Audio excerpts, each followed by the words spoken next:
Hello everyone, सृजन classes के online platform पर आप सभी का स्वागत है। मेरा नाम है दिलीप सिंह शेखावत और आज के इस वीडियो में डिस्कस करने वाले हैं ह्यूमन डिजीज के बारे में, जो कि आपके एग्जाम के पर्सपेक्टिव से काफ़ी इंपॉर्टेंट है। और टॉपिक का नाम है ह्यूमन डिजीज। और ह्यूमन डिजीज को समझने से पहले आपको समझना पड़ेगा कि ह्यूमन हेल्थ क्या होती है और हेल्थ की डेफिनेशन किस तरीके से बताई गई है, किस तरीके से इसको हम डिफाइन करते हैं कि व्हाट इज हेल्थ, स्वास्थ्य क्या है।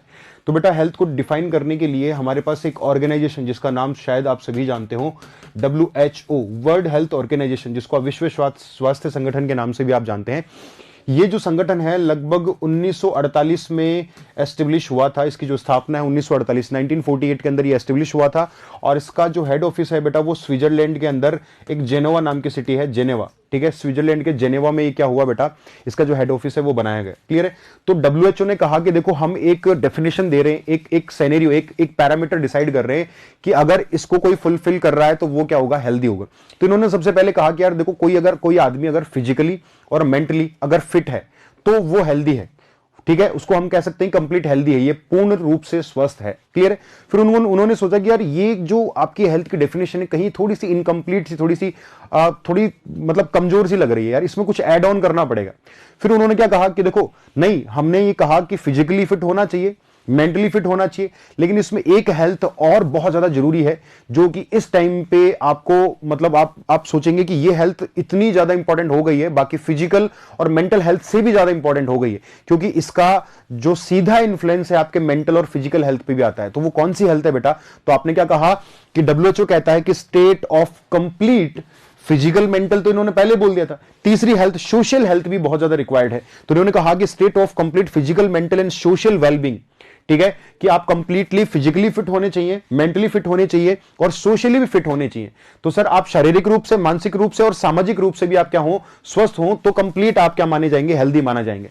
अब सर, सोशली हेल्दी होने का मतलब क्या है भाई? सोशली हेल्दी होने का मतलब यह होता है कि समाज के साथ आपके रिश्ते कैसे हैं, समाज में आप उठ बैठ, जो भी आपके नेबर हैं, आपके घर वाले हैं, यानी कि आपके अलावा बाकी लोगों के साथ आपके रिश्ते कैसे हैं, रिश्ते अच्छे हैं या बुरे हैं। ठीक है, समाज के साथ अगर आपके रिश्ते, सोशल जो रिलेशनशिप अगर आपकी प्रॉपर नहीं है, अच्छी नहीं है, तो उसका सीधा असर आपकी मेंटल हेल्थ पे आता है। और मेंटल हेल्थ, अगर आप सोचिए कि आपके बहुत सारे फ्रेंड हैं, ठीक है, तो आप डिप्रेस्ड नहीं होंगे कभी भी। आपका जब बुरा वक्त चल रहा है तो आसपास आपके बहुत अच्छे लोग हैं, और अच्छे लोग हैं आपके साथ, अच्छे संबंध अगर बना के रखे हैं आपने उनके साथ में, तो आप डिप्रेस नहीं होंगे कि वो बुरे वक्त में आपके साथ होंगे। अगर आपका बुरा वक्त है और आपके साथ कोई नहीं है, आपके संबंध लोगों के साथ अच्छे नहीं है, तो आपके बुरे वक्त में कोई नहीं आएगा, और कोई नहीं आएगा तो आप वहां से डिप्रेस होना स्टार्ट कर देंगे। मतलब सोशल हेल्थ खराब है तो आपकी मेंटल हेल्थ भी खराब हो जाएगी, और मेंटल हेल्थ खराब है तो इसका सीधा इंफ्लुएंस आएगा आपकी कौन सी, फिजिकल हेल्थ पर। फिजिकल हेल्थ का मतलब है आप डिप्रेस होंगे, नींद नहीं आएगी, आपकी एफिशिएंसी कम हो जाएगी, बीपी लो, बीपी हाई की कंडीशन आ जाएगी, आइसोमनिया की कंडीशन आ जाएगी। ठीक है, तनाव, टेंशन, तो ये सब जो है फिर इनका सीधा असर कहां पर आएगा, फिजिकल हेल्थ पर। हार्ट पेशेंट हो जाएंगे, बीपी फ्लक्चुएट होगा, ठीक है, और आप क्या नहीं रहेंगे, प्रॉपर हेल्दी नहीं रहेंगे। तो ये कंडीशन किसने बताई बेटा? WHO ने। तो WHO ने बताया देखो बेटा, कि इस पूरी दुनिया में जो वही हेल्दी माना जाएगा जो सोशली भी और मेंटली भी और फिजिकली भी पूरा कंप्लीट है। क्लियर है। और इस डेफिनेशन के अकॉर्डिंग मेरे हिसाब से दुनिया का एक भी आदमी क्या नहीं है, हेल्दी नहीं है।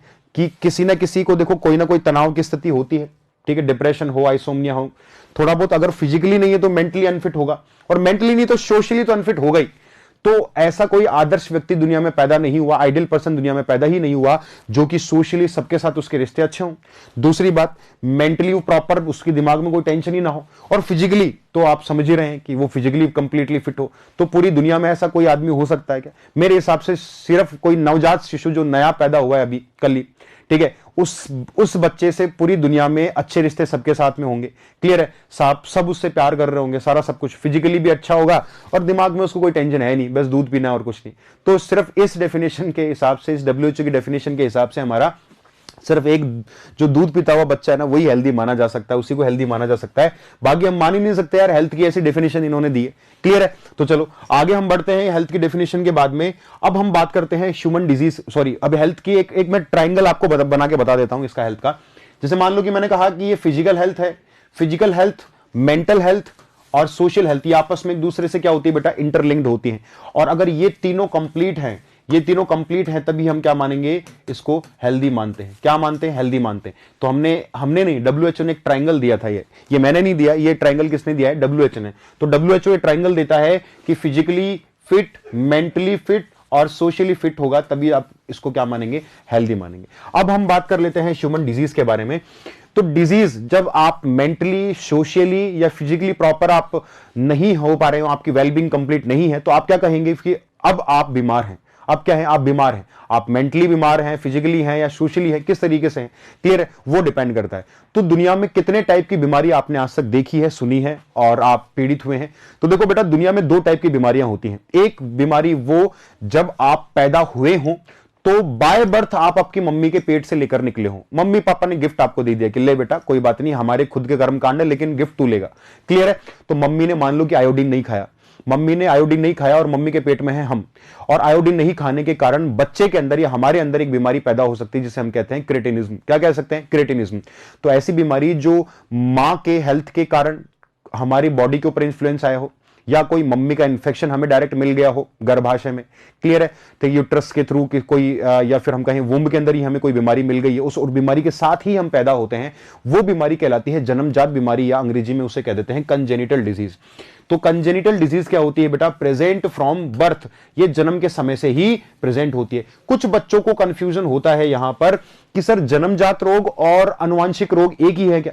क्लियर है, जन्मजात का मतलब होता है कंजेनिटल डिजीज और आपके अनुवांशिक रोग का मतलब होता है बेटा जेनेटिक डिजीज, ठीक है।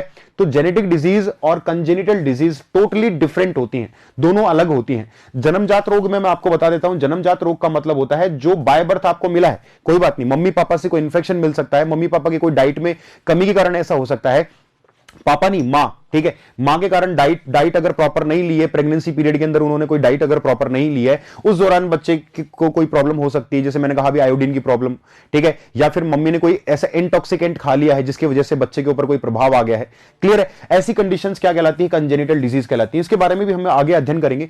दूसरा होता है बेटा जेनेटिक डिजीज। जेनेटिक डिजीज का मतलब होता है, देखो जेनेटिक यानी कि जीन, मम्मी पापा ने आपको क्या दिया था, जीन दिए थे, जीन मतलब क्रोमोसोम्स, गुणसूत्र दिए थे। अगर मम्मी पापा प्रॉपर क्रोमोसोम्स आपको दे देते हैं और प्रॉपरली वो क्रोमोसोम आपको मिल जाते हैं, तो आप हेल्दी पैदा हुए हैं। लेकिन कहीं ना कहीं अगर मम्मी पापा द्वारा दिए गए, मदर फादर के द्वारा दिए गए क्रोमोसोम्स के अंदर नंबर ऑफ क्रोमोसोम अगर चेंज हो जाए, या क्रोमोसोम के अंदर कोई एबनॉर्मेलिटी आ जाती है, क्लियर है, कोई असंगतता, इनकम्पेटिबिलिटी आ जाती है, उस दौरान जीन के हेर फेर के कारण या क्रोमोसोम के हेर फेर के कारण एक क्रोमोसोम एक्स्ट्रा आ गया या कम हो गया, ज्यादा हो गया, टूटकर चला गया, एक्स्ट्रा टूटकर आ गया, ऐसी कंडीशन के अंदर जीन के अंदर बदलाव के कारण, ठीक है बेटा, alteration in gene, alteration in DNA, alteration in chromosomes, ठीक है, इनमें परिवर्तन के कारण अगर कोई बीमारी पैदा होती है तो उन्हें जेनेटिक डिजीज कहते हैं। क्या कहते हैं बेटा, जेनेटिक डिजीज। तो याद रखना कि मां अगर नॉर्मली कोई जीन या क्रोमोसोम या आप कहें कि सर डीएनए के बदलाव के कारण अगर आपके अंदर कोई बीमारी आ रही है, उसको आप जेनेटिक डिजीज करेंगे। ये कंजेनिटल डिजीज अलग होती है और जेनेटिक डिजीज अलग होती है।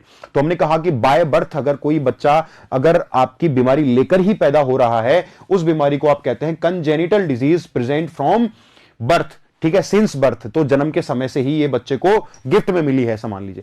दूसरी बीमारी जो हमको हमारे पैदा होने के बाद अपने खुद के कर्म कांडों से, अपनी लापरवाही से, मास्क नहीं लगाया, कोरोना हो गया, ठीक है, नॉर्मली आपने अनप्रोटेक्टेड सेक्स कर लिया, एड्स हो गया, क्लियर है, ऐसी कंडीशंस। तो हमने कहा बाद में हमारे खुद के कर्म, हमें खुद के कर्मों से या बाद के जीवन में जो भी बीमारियां हमें मिली हैं, हमारी लापरवाही से मिली हो या किसी के इन्फेक्शन से मिली हो, किसी भी तरीके से मिली हो, अनजाने और चाहे हमने चाहा हो या अनचाहे रूप से हमें मिल गई हो, तो वो बीमारियां क्या कहलाती हैं बेटा, एक्वायर्ड, जो हमने एक्वायर की है, एक्वायर्ड डिजीज कहलाती है, जिन्हें हम हिंदी में कह सकते हैं उपार्जित या अर्जित रोग, ठीक है, जो हमने जिनका अर्जन क्या हमारी बाद के जीवन में किया है। तो हम कह सकते हैं कि आफ्टर बर्थ हमको ये मिला है, जन्म के बाद हमें मिला है।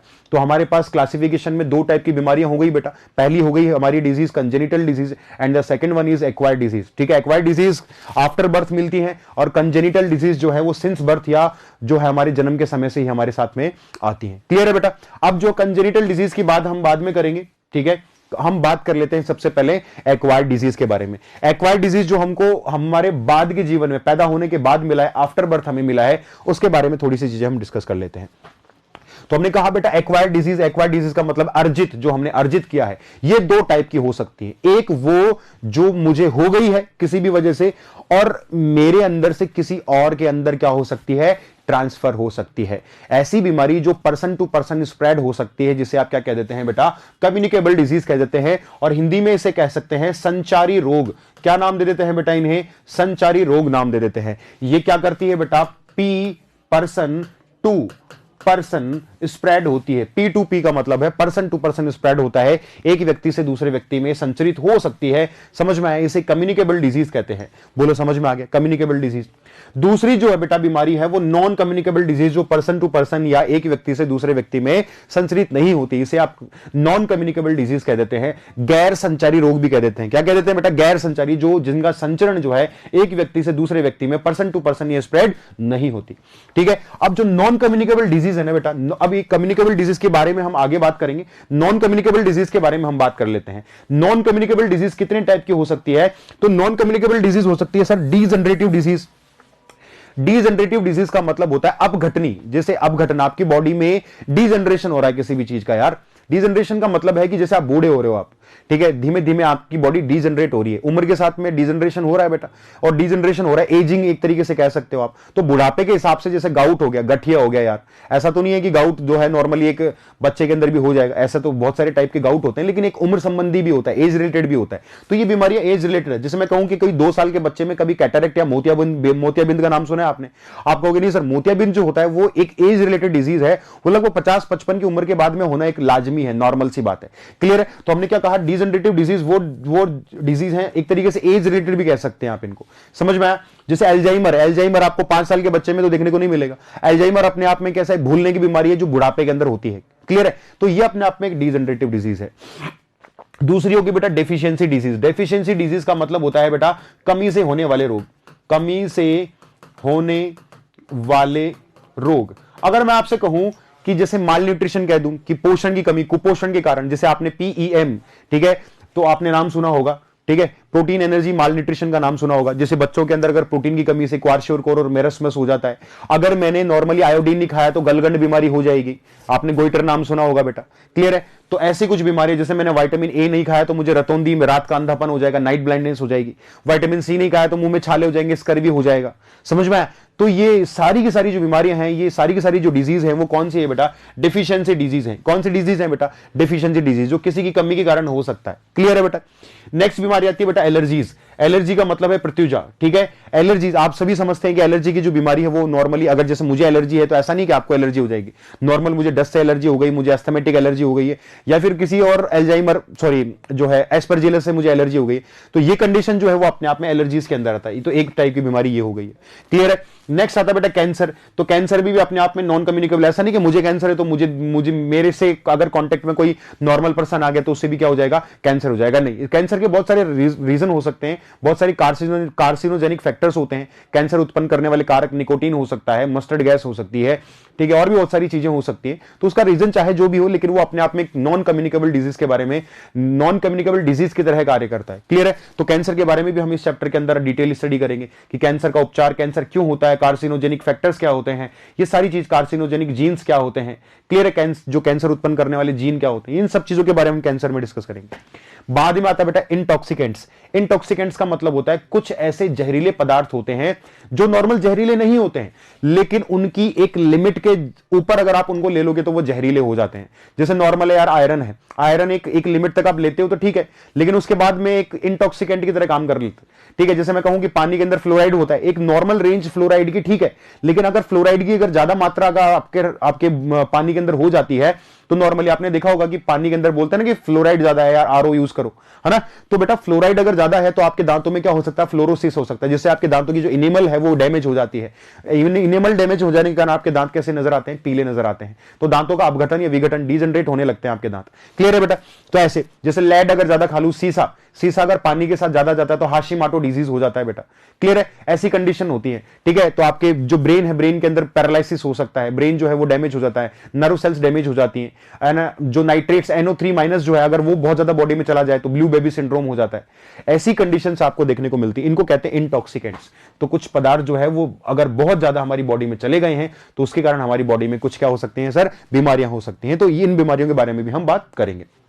तो ये हो गई आपकी नॉन कम्युनिकेबल डिजीज। अब जो नॉन कम्युनिकेबल डिजीज है ना, इसके बाद बेटा अब इस पूरे लेक्चर इन द सेंस, इन जो लेक्चर्स में हम जो बात करने वाले हैं, हालांकि इन बीमारियों के बारे में भी हम चर्चा करेंगे धीमे धीमे आगे सिलेबस में, लेकिन हमारा जो मेन जो कोर कॉन्सेप्ट रहेगा, कोर एरिया रहेगा, वो कौन सा रहेगा बेटा? कम्युनिकेबल डिजीज का रहेगा, संचारी रोग रहेगा। संचारी रोग जो मतलब एक पर्सन से दूसरे पर्सन में क्या कर सकते हैं सर? फैल सकते हैं। क्लियर है? तो वहां पर आपको थोड़ा सा आगे ध्यान रखना है कि कम्युनिकेबल डिजीज या संचारी रोग कौन कौन से हो सकते हैं।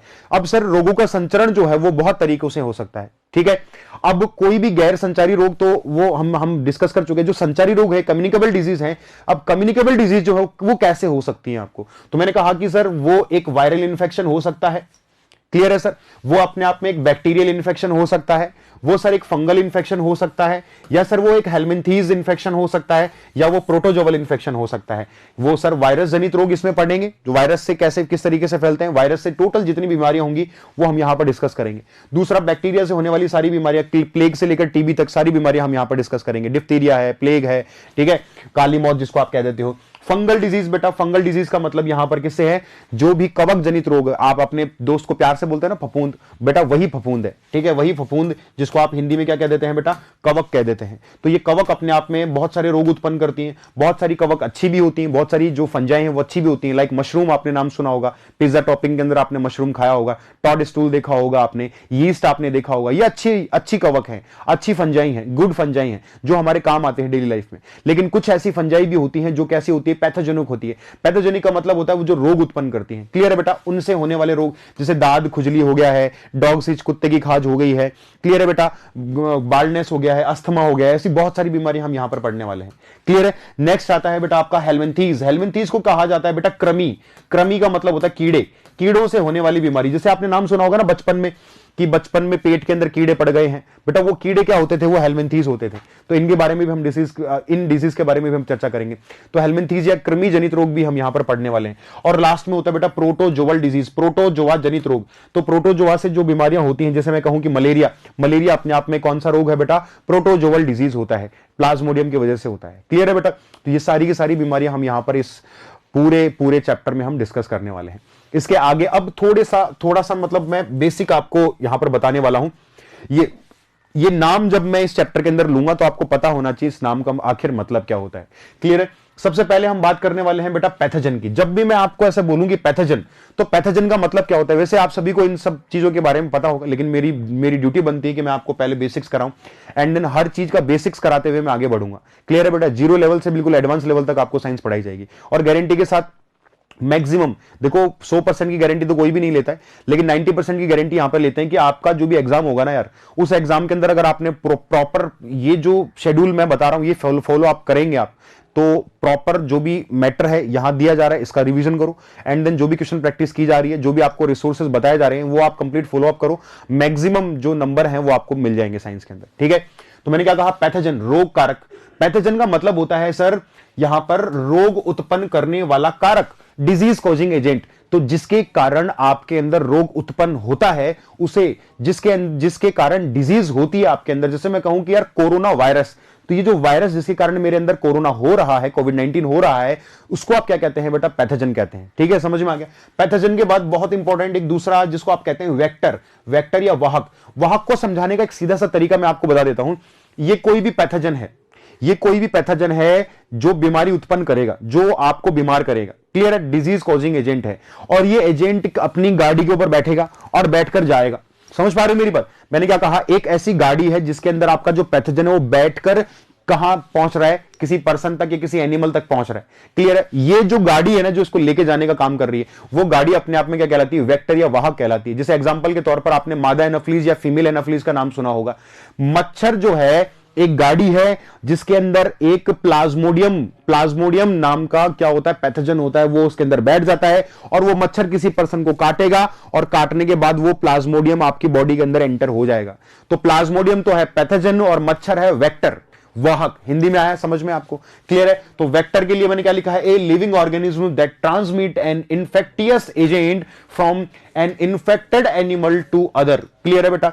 एक कोई भी संक्रमित जीव है वहां से किसी भी पैथोजन को उठाना और किसी नॉन इन्फेक्टेड पर्सन या एनिमल तक उसको पहुंचा देना। ये पहुंचा देने का काम जो होता है वो किसका होता है बेटा? वेक्टर को होता है। क्लियर है? नेक्स्ट हम बात कर लेते हैं किसकी?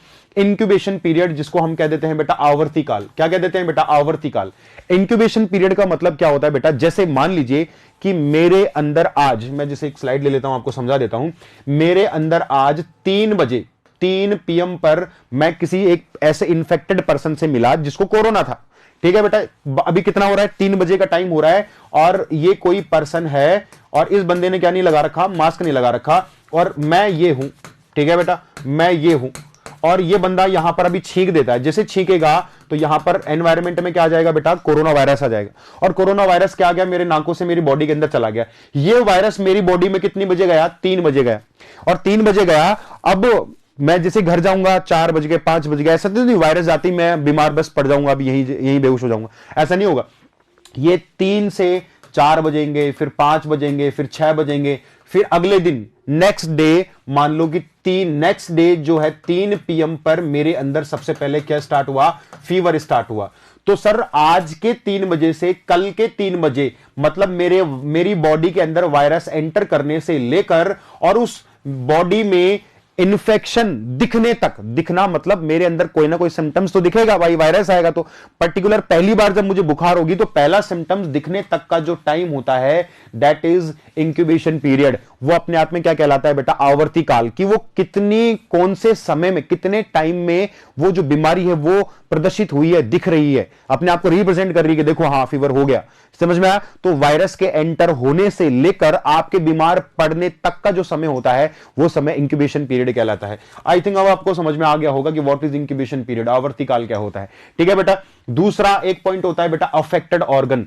अफेक्टेड ऑर्गन का मतलब होता है प्रभावित अंग। हिंदी में क्या कह देते हैं बेटा? इसे प्रभावित अंग कह देते हैं। प्रभावित अंग का मतलब होता है पर्टिकुलर कोई भी डिजीज होती है ना बेटा, वो किसी न किसी ऑर्गन को जाके हिट करती है। समझ में आ गया? जैसे मैं कहूं कोरोना आपके लंग्स को जाके हिट करेगा, क्लियर, आपके फेफड़ों को जाके डैमेज करेगा। तो हर एक बीमारी का एक क्या होता है बेटा? कोर एरिया होता है, पर्टिकुलर एक ऑर्गन होता है जिस पर वो जाकर क्या करता है? अटैक करता है, और वो ऑर्गन डैमेज होता है। तो वो ऑर्गन कहलाता है अफेक्टेड ऑर्गन या प्रभावित अंग। किस अंग को उस बीमारी में प्रभावित किया गया है। समझ में आ गया? जैसे कोरोना कौन से अंग को प्रभावित करता है? मेनली लंग्स को करता है, फेफड़ों को करता है। क्लियर है बेटा? तो अफेक्टेड ऑर्गन का मतलब है organ which is affected in particular disease. किसी भी एक विशेष बीमारी में कोई भी विशेष अंग प्रभावित हो रहा है, उसे प्रभावित अंग या अफेक्टेड ऑर्गन के नाम से आप जानते हो। क्लियर है बेटा? समझ में आया? तो ये कुछ कंडीशंस आपको पता होनी चाहिए।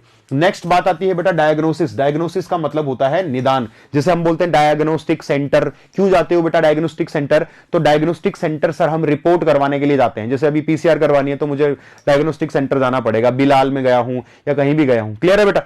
तो डायग्नोस्टिक सेंटर में CT स्कैन, MRI और ये सब क्या होते हैं बेटा? ये होते हैं डायग्नोसिस। किसी भी बीमारी को डायग्नोस करना। डायग्नोस करने का मतलब होता है उस बीमारी की पहचान करना। कहने का सीधा मतलब है टेस्ट। बोलते हैं ना मैं टेस्ट करवाने जा रहा हूं, तो वो टेस्ट क्या होता है बेटा? डायग्नोसिस। उस बीमारी की पहचान, वो बीमारी हमें है भी या नहीं, उस बीमारी को हम देख रहे हैं तो इन्वेस्टिगेशन करना, टेस्ट करना अपने आप में क्या कहलाता है? निदान कहलाता है या डायग्नोसिस कहलाता है।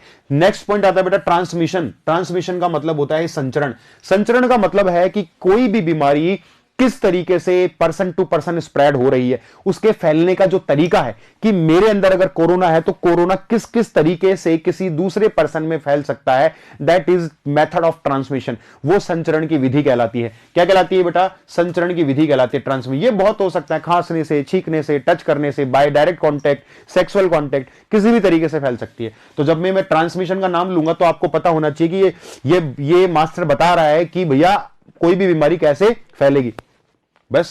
ठीक है? तो ये बेसिक सी सारी चीजें हमने आज के लेक्चर के अंदर देखी। और जो नेक्स्ट लेक्चर है, नेक्स्ट लेक्चर में हम जो है पहले फंगल डिजीज पढ़ेंगे, फंगल डिजीज के बाद में हम है ना वायरल डिजीज स्टार्ट करेंगे। ठीक है? Thank you so much.